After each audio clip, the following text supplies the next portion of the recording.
Good evening, and welcome to Have I Got News for You? My name's Robin Cook, and I'll be hosting tonight's show, unless I have to resign on a point of principle halfway through. In the news this week, in Florida, there's evidence that some of the electorate are still not clear about how and where to cast their vote.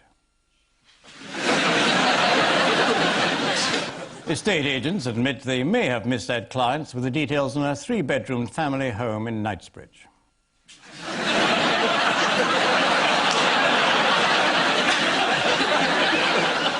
And the National Trust regrets awarding the contract for rope bridge maintenance to Jarvis.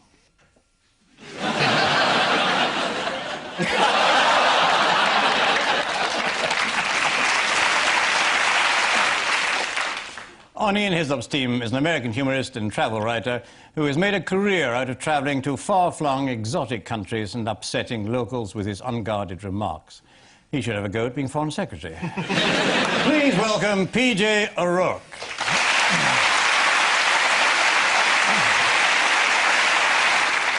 And on Paul Merton's team this week is a man who, as a practicing doctor, has been responsible for more smears than the Daily Mail.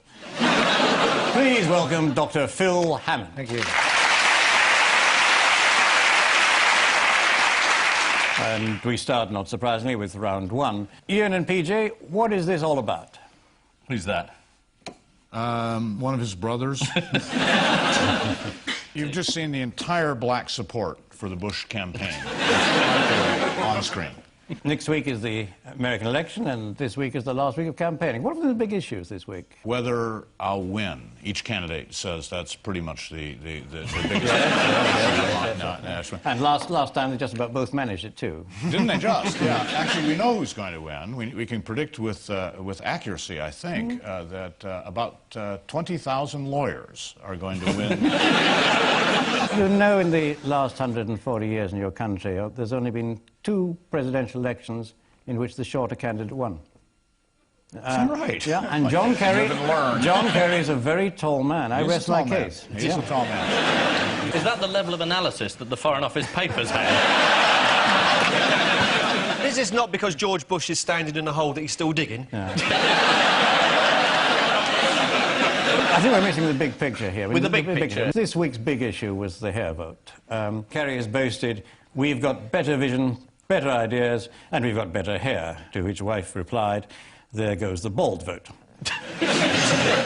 Unfortunately, this week, his running mate John Edwards was caught on camera taking his boss's claim that little bit too seriously. Why is that mirror not working properly? The reflection's moving and he's keeping completely still. Awful realization that I have his barber. Yes. By contrast, George Bush himself stayed resolutely on message. We are staying on the offensive. We are relentless. We are determined to protect the American people. We are staying on the offensive. We're staying on the offensive. We're relentless. We are determined to protect the American people. PJ, don't you long for a president with a 3-digit IQ? I'm just praying for one. You know, we had Carter. We tried that. It didn't work. You know, no, it's just not a 3-digit IQ country. Tell me, can you remember what happened this week to the local paper in the hometown of George Bush in Texas? Apparently, his hometown paper came out for Kerry. What did that do to its circulation? It sank from 6 down to 3 or 4. Close. Yeah. It halved to 482 readers, still leaving it well behind Private Eye. Wait till your book comes out. Oh, it's already out. It's already out. Very fast.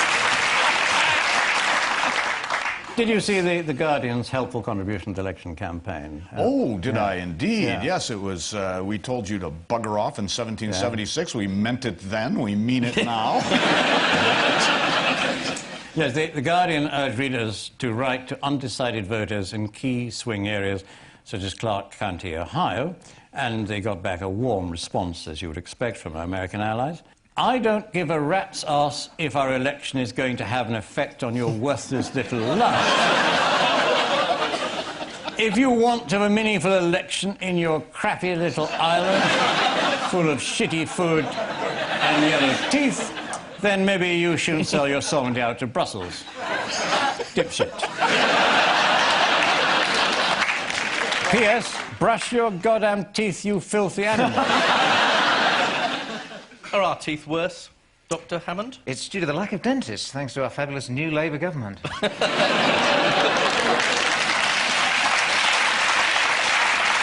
I'm sure, as a health spokesman in opposition, you were probably very berating the Tories all the time for the lack of teeth and fund holding and privatising the NHS. Absolutely. 7 years later, we have fund holding, we have no dentists, we're privatising the NHS. Sadly, 12 Do you think years. your life is futile? Sadly. This is the last week of campaigning before the US elections. Earlier this week, it was revealed that 380 tons of high explosives were stolen from a US-guarded Iraqi military complex. A White House spokesman told reporters, "We want to make sure we get to the bottom of this and track it down." Though, bearing in mind their recent record in finding this sort of stuff, I'm not holding my breath. Paul and Phil, what do you make of this one? Oh, that's the European Parliament, isn't it? Here's a bloke with funny hair. That's Mr Barroso, he's the president. Mr Barroso, the president. And There's Mr Zabaglione. There's our eighth ancestor. Yes. Mr Buttiglione was fairly unpleasant, but they wanted as Minister for Justice and Homophobic Affairs, was his official brief. And he's come up with this, he's a Catholic, but he's sort of Catholic plus. He thinks that AIDS was a plague sent by God on homosexuals. And interestingly, Peter Mandelson supported him because he sold his house and he's already set up shop and he wants to get his job in. But his argument was that he can have those views as long as he doesn't express them politically. He can divorce religion and politics, which, of course, all politicians are very good at. George, an eye for an eye, Bush, doesn't matter whose eye, just nuke the bastards. Well, I think we should put this in perspective. I mean, let's look at what he actually did say. If America is a child of Mars and Europe a child of Venus, then it would be better if they both had a father. Anyone know what he's talking about? Sounds like he's talking about Uranus to me. So where do you stand on it, Robin? Do you think it's a good thing, European Parliament? Just a space. If you're going to have democracy in Europe, I think it's a good thing, actually. Funny answer. I do. No, it's not funny. It's very difficult funny about the European Parliament, Phil. Oh, come now. Try doing it as Long John Silver. European Parliament. Oh, you never trusted it, Shane. That would get a laugh, wouldn't it? Just that. See what I mean? And did you see what they said about Peter Mandelson this week? Well, there was a suggestion that Peter had been a bit slippery and had leaked the meetings of one meeting to some people on the other side. Now, in your experience, would he do that, No. Robin? This is not the Peter Mandelson I knew. And, of course, the other European personality in the news this week was our good friend Robert Kilroy-Silk. What did he do? He was tangoed. Yes, I did. So I can't look at him without seeing his face. Can't look at him without seeing his face. You're not trying hard enough. Didn't he resign his own whip? He resigned from his party because they wouldn't make him leader. I think that what we should now do is replay our favourite clip of Robert Kilroy-Silk. Their fate will be in each other's hands as they decide whether to share or to shaft. Unfortunately, Robert, your party, when you asked them to share, decided to shaft. Yes, this is the row over the appointment of Rocco Buttiglione as European Commissioner of Justice. According to the Daily Telegraph, Robert Kilroy-Silk claimed this week, "I'm only 2 votes short of a leadership." That's certainly one way of putting it. And on to round 2. This is where we turn to the tabloids. Ian and PJ, Rins of Thieves. I think this is about blue rinse of thieves. There were 3 old ladies, and they were in this Conservative club, and they were running a ring of unemployed youths. Can you technically employ an unemployed youth? I'm being very picky. You are, aren't you? I'm being very picky. I'm in that sort of mood tonight. I'm full of beans. They were criminals, but off the statistics, which is the important thing for the government. But they were employed by these old ladies to go around nick stuff, and they were caught. And the old ladies were in the club sipping barley wine. Can you name them, Ian? Yes. Ethel Buttiglione. Rosie Sandra Kilroy-Silk. No, I'm afraid I can't. Paul. The third one is known to the police as Granny X. Oh, really? Well, they're known as the Barley Wine Gang, wasn't they? They were indeed. Absolutely. Stingo. That was their favourite tipple, although according to one Conservative club source, one of the women had recently developed a taste for alcopops. It's those damn lime and lemon Bacardi breezes, isn't it? I prescribe shoplifting for most of my old ladies. It's better than Prozac. You do? We get to pick our own doctor in the United States. Well, unless you're very poor. Well, that's right. Yeah. According to Daily Mirror, the old ladies weren't freed until 3 o'clock in the morning. Serves the police right for asking them to talk.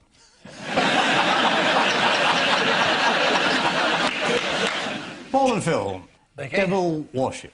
Ah, this is about... There's a guy in the Royal Navy who's... the Royal Navy have a set of rules where people are allowed to just practice the religion of their choice, and this man is a Satanist.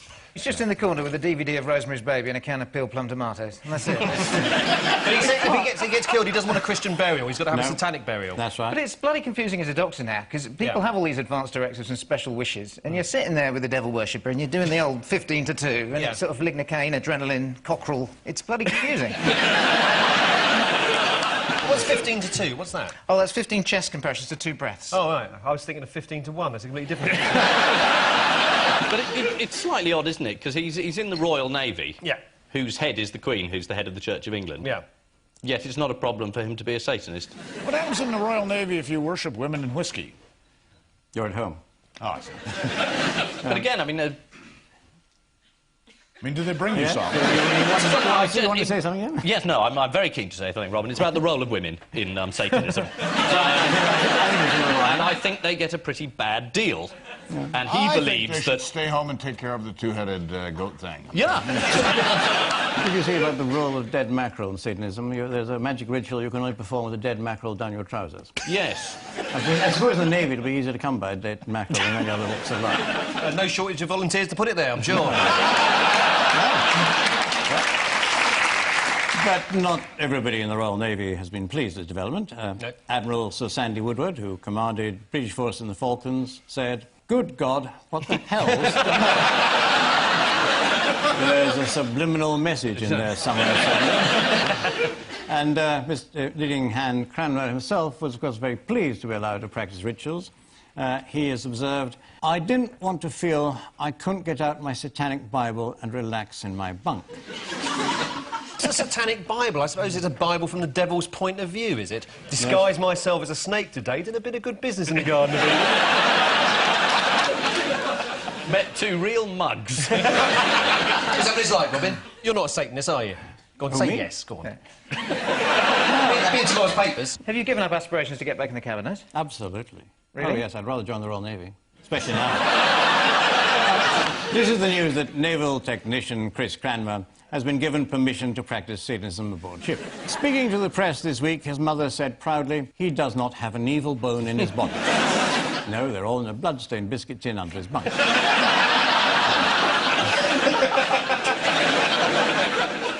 Ian and PJ, balaclava palava.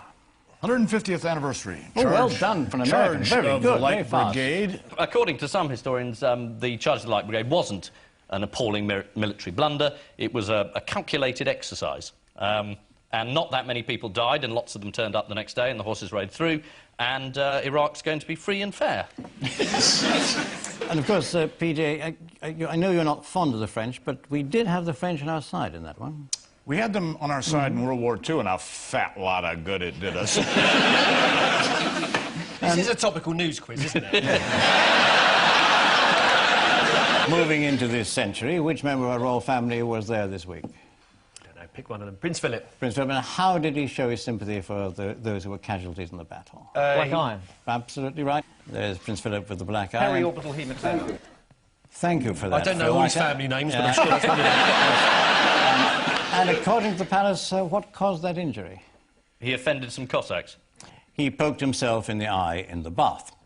It's one of the little-known side effects of Viagra you don't read in the... It's about page 14 on the small print. Don't taste the way to go there. Yes, this was the commemoration of the 150th anniversary of the charge of the Light Brigade at the Valley of Balaclava. Famously, of course, the place that gave us the word valley. Now, Paul and Phil, for you. Little Women.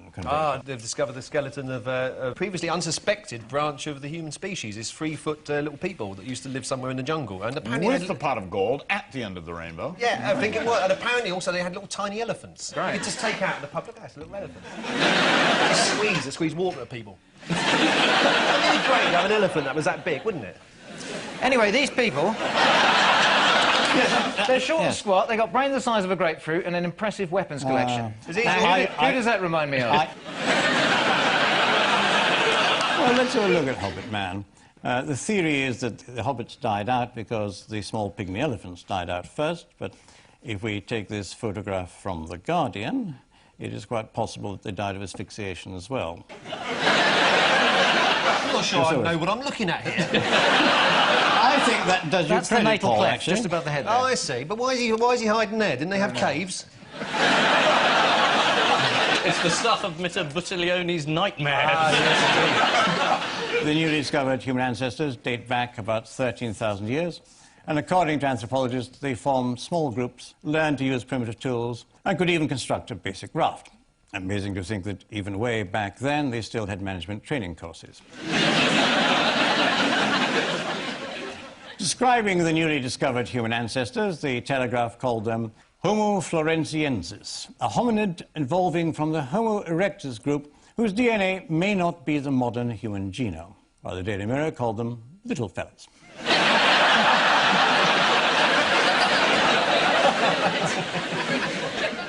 Local Indonesian legends tell of the Ibu Gogo, a small, cunning, ape-like man with long fingers, sticky-out ears, and awkward legs.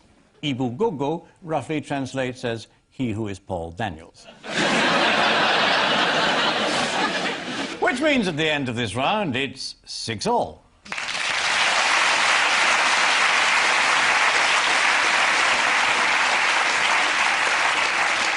Round 3 requires you to pick out the odd one out. Ian and PJ, Prince Harry, Jerry Adams, Mrs. Driver, and George Michael. Who is Mrs. Driver? Mrs. Driver is the human housekeeper in The Borrowers. And where do the borrowers live? Under the floorboards. Getting close. It's something to do with floorboards. I thought I made that clear, yes. You'll have to bear with us, Robin. George Michael's had sex under a floorboard, Mrs. Driver lives under a floorboard, Jeffrey Adams has hid his Semtex under the floorboard, and Prince Harry's as thick as a floorboard.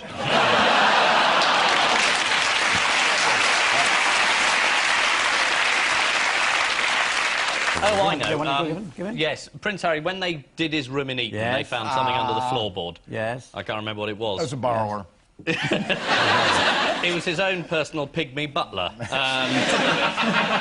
who did his coursework. Come on, all you parents, you all do the coursework. Jerry Adams, they found a bug. Yes. Under the floorboards, under the floorboards. Yes. And she lives under the floorboards, and that would leave George Michael out.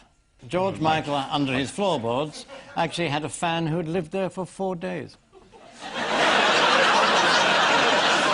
Well, we got a 50-50 choice between Prince Harry and George Michael, and we went for the wrong one. Right. OK, well, under the new So it does Labour help, betting, actually. I can't lose, so can I... Can I try again? This is socially responsible gambling. OK. It's Prince Harry. Well done, yes. They all found something under their floorboards, apart from Prince Harry, whose collection of exotic magazines was discovered by builders under the floorboards of his bedroom at St. James's Palace.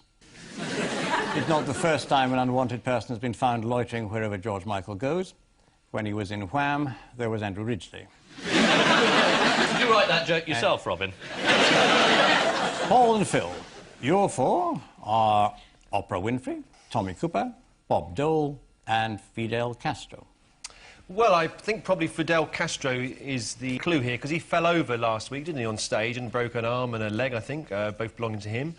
Bob Dole certainly fell off a platform, and when he was fighting, it must have been Clinton, I suppose. Tommy Cooper, of course, famously died on stage, literally, at the Live at Her Majesty's, ironically titled programme. Oprah Winfrey has probably fallen over, but Tommy Cooper's the only one that's died on stage, so he's the odd one out. Very well done. Yeah. Very well done. We can see Castro falling over now. Oh, good. Yes.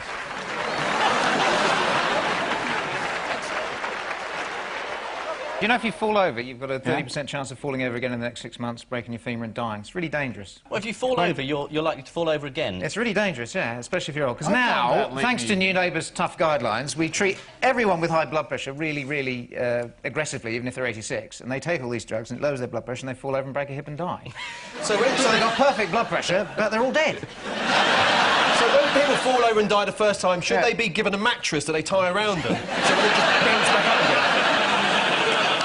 When Fidel Castro fell over, though, he bounced straight back up. He said, I may have a fracture in my knee and maybe one in my arm, but I remain in one piece. Is that an impressive diagnosis for a man who's just fallen over? Well, it's not bad, but I bet 50 quid will be over again in the next 3 months. Yeah. And in the case of Bob Dole, where was he when he fell? He was during the election campaign. He must have been in 92. It was in 1996. 96. So, yes, he was he first fell in 92. Oh, yes. Yes, let's take a look at that one, too. Uh-huh.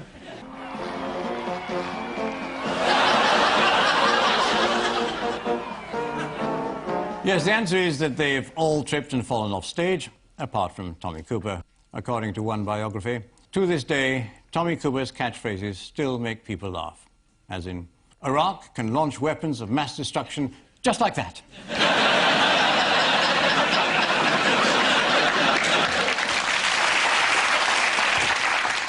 Tommy Cooper had some eccentric habits. According to one biographer, Tommy used to pour gin on his breakfast cereal. Yes, he was a big fan of Gordon's, but then aren't we all? Is that a job plug? Yeah, no, I wrote that one, Ian. Yeah. No, I thought so. I could feel the sincerity. Thank you. I always confuse you with Claire Short-Robin. Were you the one who resigned for opportunistic reasons or conscientious reasons? What's wrong with you? I believe we both resigned for conscientious reasons. You still want to get in the cabinet, don't you? I keep telling you I'm going to swimming lessons. I want to join the Royal Navy. As a television presenter... So you are a Satanist?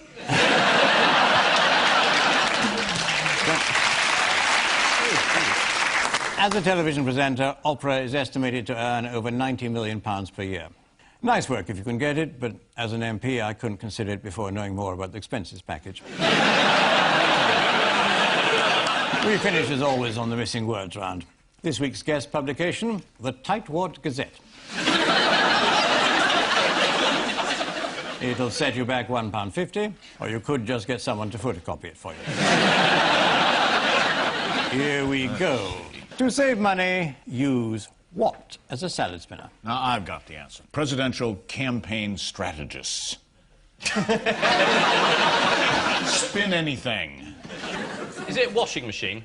No, remember... Because that would work. It would be good. It would be good. It would work, but... Don't talk over me. It would be good. It would be good. It would be good. I'm trying to build... You can't always get your own way here, and we like washing machine. Put the salad in, spin it round, it's dry. Do remember our guest publication is the Tightwad Gazette. Think cheap. Your neighbour's washing machine. Absolutely. I think you better tell us, Robin. Use a plastic grocery bag as a salad spinner. Next, please. To save money, use an old umbrella as a salad spinner. Birth control device. You're just boasting again, PJ. An umbrella. That would save money. Yes. To save money, use an old I saw it written on your order queue just there, look.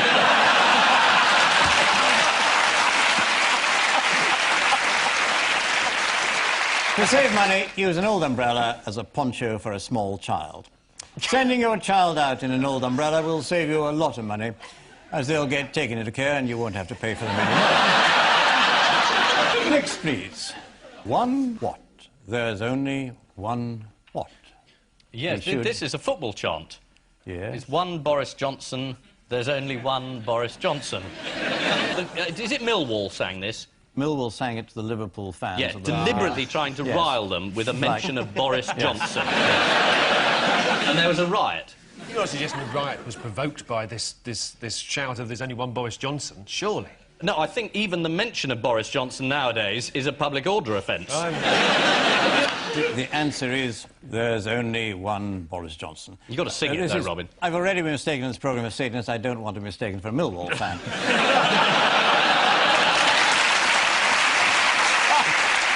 Next, please. Stay away from what government advises? Us. Yes, very close. Very close. Phil knows this. I know this one. He knows His this one. dentist. Instead of giving you 6 monthly checks, you now only have to go and see the dentist every 14 years. Therefore solving the dental shortage. Very clever, fiendish piece of spin. And they'll actually examine your teeth through the post if you pop them in an envelope. Do you floss? Yes, yes. Excellent. I floss. Unwaxed or waxed? It comes into rituals in between the candle and the sacrifice of the goat. You floss your teeth. Now, there's an image I'm going to enjoy later tonight. Thanks for that, Robin. Let's have the next one.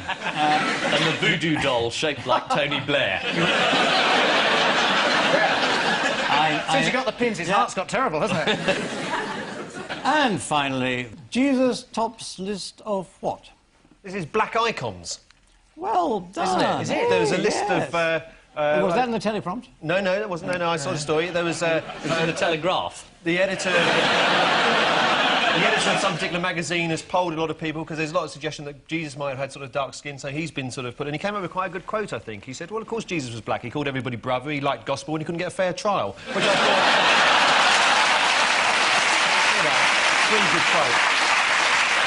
So the final scores are Ian and PJ struggling on 8, Paul and Phil on a crushing 11. No.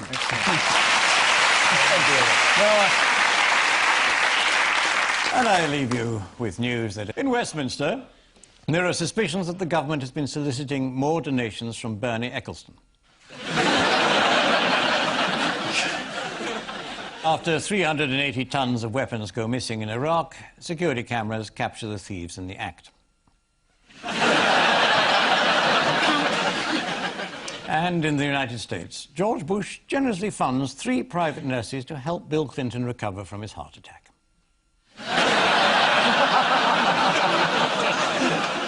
Good night.